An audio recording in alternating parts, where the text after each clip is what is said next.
ኦርቶዶክሳዊ ትውፊት ጽንስ የምናከብርላቸውን ቅዱሳን እስኪ ንገሩኝ። በዓለ ጽንስ የሚከበርላቸው እመቤታችን፣ ሌላስ መጥምቀ መለኮት ቅዱስ ዮሐንስ፣ እግዚእነ ኢየሱስ ክርስቶስ፣ አቡነ ተክለ ሃይማኖት። እንደ ኢትዮጵያ ትውፊት ነው። አሁንስ በኢትዮጵያውያን በእኛ ሀገር እንደነ ተክለ ሃይማኖት ያለ የተገለጠ ወላጆቻቸውም ቅዱሳን የሆኑ በጣም የተገለጡት ከሆነ ጽንስ እናከብራለን። መርጠን ነው። የሁሉንም ቅዱሳን በዓለ ጽንስ ግን እናከብራለን። ምክንያቱም በዝሙት የተወለደ ቅዱስ ሊኖር ይችላል። ገብቷችኋል? በዝሙት ተወልዶ እሱ ግን ቅዱስ ሆነ። የእሱ ቅዱስ መሆን ግን የወላጆቹን ዝሙት ይቀድሰዋል? አይቀድሰውም። አንድ እንትን ላንሳ። በእናንተ ትምህርት በፍልስፍና የሆነ እንትን ይባላል አይደለ? እየሰማችሁ ነው።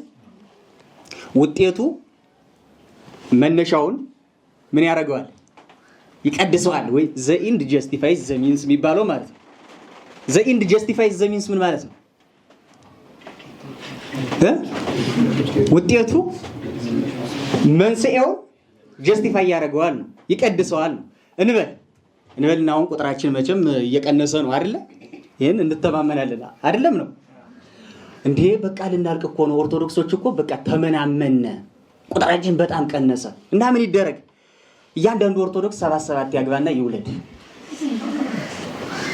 ገባችሁ? ተባለ።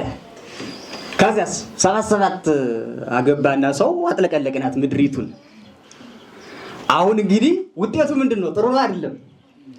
ንገሩኝ እንጂ መብዛታችን ተው እንጂ። አሁን አብዛኞቻችን በዚያ መንገድ የመጣን ይመስለኛል። እንዲያውም አሁን በቅዱስ ጋብቻ ስርዓት ያለፈ እዚህ ውስጥ ምን ያህል ሰው ሊኖር ይችላል? ገብቷችኋል አይደል? ግን ብዙ ነን አይደል? ወላጆቻችን አሁን ደግሞ ይሄን ስል እንደው እየሄዳችሁ በያገኛችሁ ወለዱ ማለትም አይደለም፣ በየቦታው እንድራራ ማለትም አይደለም። እየሰማችሁ ነው አይደል? አሁን ውጤቱ መንስኤውን ጀስቲፋይ ያደርገዋል የሚለውን ለማብራራት ነው። ውጤቱ የኦርቶዶክሳውያን ቁጥር መጨመሩና ብዙ መሆኑ እኒህ ኦርቶዶክሳውያን የተገኙበትን ዝሙት ቅዱስ አያደርገውም ነው።